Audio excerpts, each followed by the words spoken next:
Welcome, fearfully and wonderfully made soul. Today is my 13th episode, and I want to dive deep into a topic that affects us all: fear. Why do I always end each episode with reminders to trust in the Lord, guard your heart, and renew your mind? Stick around and you'll find out. Fear is a powerful emotion. It can grip us, paralyze us, and keep us from living our best lives. But here's the thing about fear. It's often based on false evidence appearing real. Think about it. How many times have you worried about something that never actually happened? I know I've been there. Like right now, I have spent the last month preparing to go on a plane to Spain and literally been going insane. Okay, not that insane, or I would not be a very effective therapist, huh? By the time this episode comes out, I will hopefully be back from going overseas and had to face my own fear of flying. The mere thought of getting on a plane sends my anxiety through the roof. As much as I advocate for facing fear head on, I find myself needing to practice what I preach. Here I am, sitting in the Pod Populi studio just days before embarking on a journey. I'm using this platform as a form of catharsis, sharing my vulnerabilities with you. Why? Because I truly believe that by opening up and being vulnerable, we can inspire others to confront their own fears, and hopefully, I will settle my own. So let's get into the sciencey stuff of what happens to us when fear arises. So what is fear? Fear is a primal emotion triggered by our brain's alarm system when it perceives a threat or danger. This response is hardwired into our brains through evolution as a survival mechanism to keep us safe from harm. The following is what happens to our brain when fear is triggered. The brain activation: fight, flight, freeze, fawn. Fight. When we perceive a threat, our amygdala sends a distress signal to the hypothalamus, activating the fight response. This readies us for physical confrontation. Flight. Similarly, the amygdala triggers the flight response, preparing us to flee from the threat by releasing stress hormones like adrenaline and cortisol. Freeze.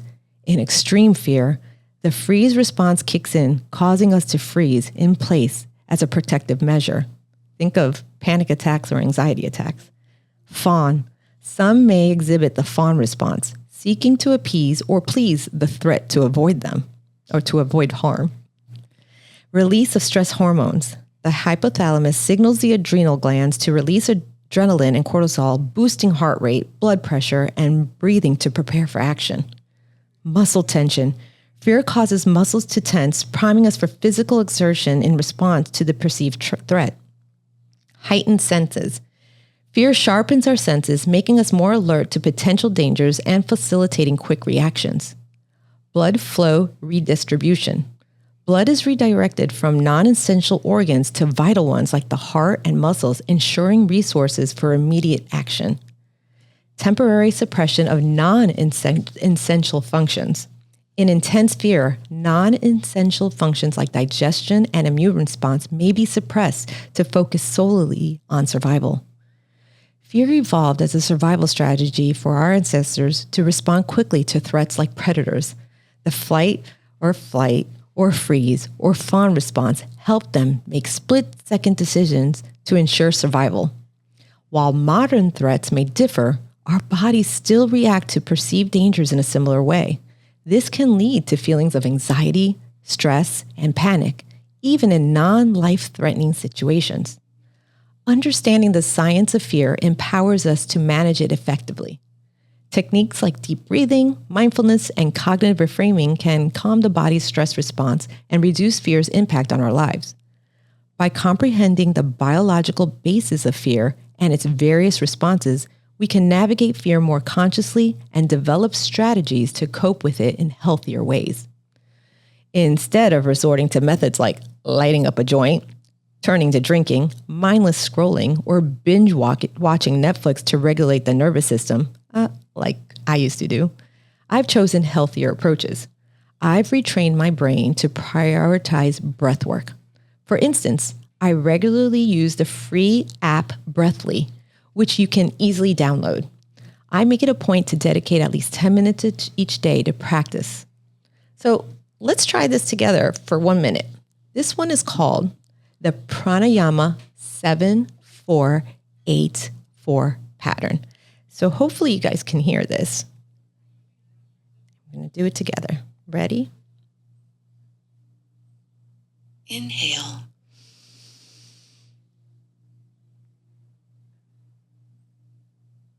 Hold. Exhale.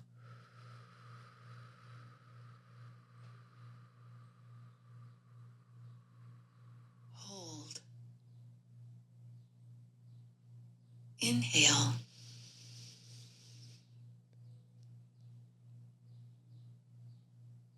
Hold. Exhale.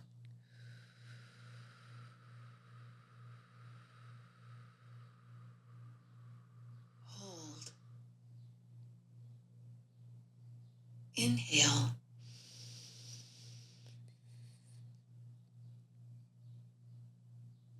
Hold. Exhale.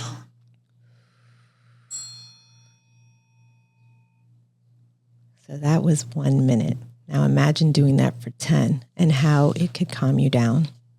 So why am I such a big advocate of breath work? I start all my sessions with breath work, unless the client's like not wanting that at all. Usually I start it honestly with breath work and prayer. So breath work is vital for several reasons, as it profoundly impacts our physical and mental well-being. Here's why it's important and how it benefits our system and mental health. Regulates the stress response. Breathwork activates the parasympathetic nervous system, which counteracts the body's stress response. By engaging in deep, intentional breathing, we can calm our minds and bodies, reducing anxiety and stress levels. Improve oxygenation. Deep breathing techniques enhance oxygen intake and circulation in the body. This increased oxygenation promotes better cellular function, boosts energy levels, and supports overall health.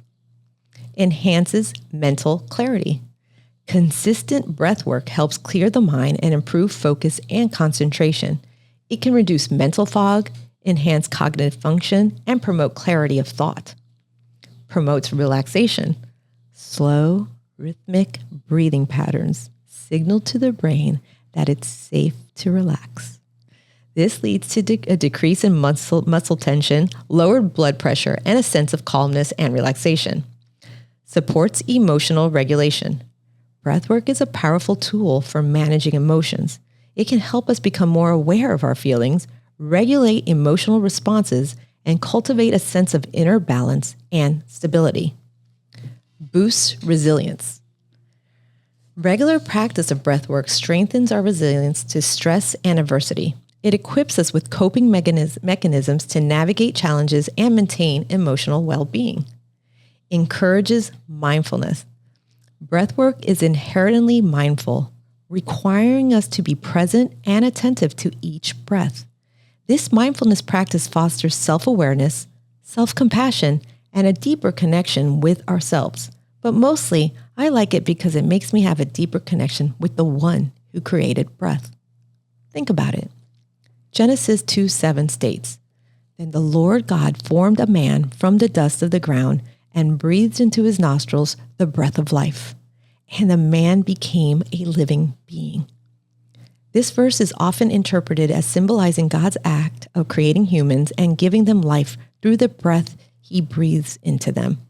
It highlights the intimate connection between God's creative power and the essence of life represented by breath. And it brings us back to the here and now, that we do have power over our circumstances, and he isn't the one in control. Surrendering all to this higher power and truly letting go. Overall, incorporating breath work into your daily routine can have profound benefits for your mental health. It's a simple yet powerful tool that empowers us to manage stress, improve focus, enhance emotional regulation, and cultivate a greater sense of well-being and resilience. Another powerful tool that I use to stabilize my fear is called the Pause app, created by John Eldridge. So why not do a minute of that? I usually do 10 minutes. And if you download the app, which is free, you can choose which one. But since we're only going to do 1 minute, There's only one choice. So here we go. Jesus, I give everyone and everything to you. I give everyone and everything to you, God.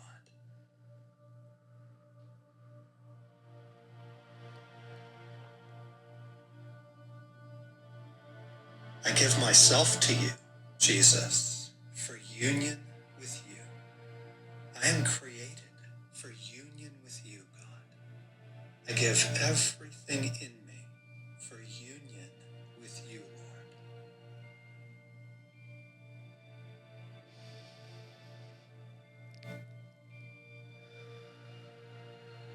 I need more of you, God. Fill me with more of you.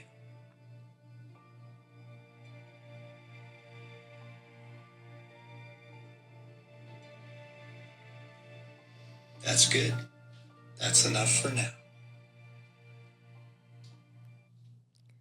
So they have others on this app that I utilize depending on the day. One that's called Pause and Guidance, one that's called Mental Strength and Faith, one that's called Mental Strength and Love, Mental Strength and Hope. So I would really encourage you to check it out. This helps me to be mindful in the moment. It makes me realize that I need to surrender whatever's grabbing my attention, to let go and trust in the Lord with all my heart. These two invaluable free apps, along with a toolkit that includes acupuncture, chiropractic care, 3-mile walks, L-theanine, adrenal supplements, and eliminating caffeine from my routine, have been instrumental in my journey. However, the most crucial aspect is developing a deep understanding of my body. So you being equipped with the right tools. Fear may be a liar, and while your mind may grasp that, it's empowering to know you're not bound by that fear response, as I once was for many years. Having lived with anxiety and fear most of my life due to lacking these tools, I've dedicated myself to acquiring them and now have the privilege of helping others in their own journey of overcoming. So let's dive into the relentless onslaught of fear that permeates our modern world. From the sensationalism of mainstream media to the endless cycle of doom scrolling on social platforms, it's all too easy to find ourselves drowning in a sea of anxiety. Whether it's the specter of global economic shifts, the rise of artificial intelligence, political uproar, health crises, or personal tragedies, fear has a way of enveloping us if we allow it. But here's the key point. Did you catch that? If we allow it. That's right. We have a choice. We have free will. And you know what that means? It means we reclaim our power. We can choose to trust in the Lord, diligently guard our hearts against negativity, and actively renew our minds with thoughts infused with hope and courage. Now, let's equip ourselves with some potent cognitive behavioral therapy tools, since I am a CBT therapist. Let's challenge the very roots of fear when it tries to creep in. Reality testing. Take a step back and ask, is this fear rooted in concrete facts or mere assumptions? Evidence gathering. Take the proactive step of seeking evidence that either bolsters or challenges your anxious thoughts. For instance, I recently dedicated a week to immersing myself in resources about flying anxiety. This included watching YouTube videos featuring insights from pilots and gathering first-hand accounts from individuals who have flown overseas. By challenging my thoughts and gathering a wealth of information, I've empowered myself to confront my fears from a place of knowledge and understanding. Cognitive restructuring. Transform those negative, self-limiting beliefs into empowering affirmations. Shift from saying, I can't handle this, to affirming, I am strong and capable. I constantly remind myself that the panicky feeling I experience when thinking about flying is akin to the fear I conquered during my first cold plunge. Moreover, I reflect on the fact that I've successfully flown many times before, long before my first panic attack on Spirit Airlines back in 2016. Behavioral experiments. Take proactive steps to face your fears gradually through manageable experiments. thus disproving their unfounded nature. For instance, when I had to take an emergency trip to Ohio last September, I confronted my fear head on. Now, whenever my mind tries to spiral into that dark, anxious place, I remind myself of that successful flight and the strength I showed during that time. When fear grips me, it's these verses from Psalm 23 and others that anchor me in faith and courage. In my practice, through the Valley Therapy, inspired by Psalm 23:4, even though I walk through the valley of the shadow of death, I will fear no evil, for you are with me. I've learned the transformative power of going through dark valleys rather than avoiding them. Life's valleys are inevitable, but going through them is where true healing, growth, and resilience lie. It's about moving from being a victim to becoming a victor, from fear to faith. Trusting in the Lord, guarding our hearts, and renewing our minds are key to this journey. So let's memorize and meditate on these verses together. Proverbs 3, 5, and 6. Trust in the Lord with all your heart and lean not on your own understanding. In all your ways submit to him, and he will make your paths straight. Proverbs 4:23. Above all else, guard your heart, for everything you do flows from it. Romans 12:2. Do not conform to the pattern of this world, but be transformed by the renewing of your mind. Then you will be able to test and approve what God's will is, his good, pleasing, and perfect will. Remember, it's not about sprinting through fear, but navigating it with faith and courage. With these tools and a heart grounded in God's promises, we can face everything and rise. Did you get that? Face everything and rise? That's an acronym for fear. Thank you for joining me today. Until next time, may you always trust in the Lord, guard your heart, and renew your mind. Bye.